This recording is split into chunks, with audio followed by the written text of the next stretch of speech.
Hi friends, welcome back to the I was gonna say to the garden. There's something I want to show you guys. I have those Febreze freshener or whatever you name it them.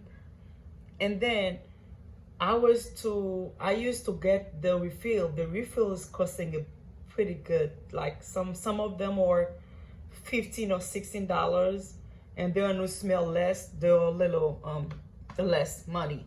But you know what? I come up to something. I get my own oil and I refill them. As you can see now, I have a couple more. That's my so far. This is my favorite oil, the orange one.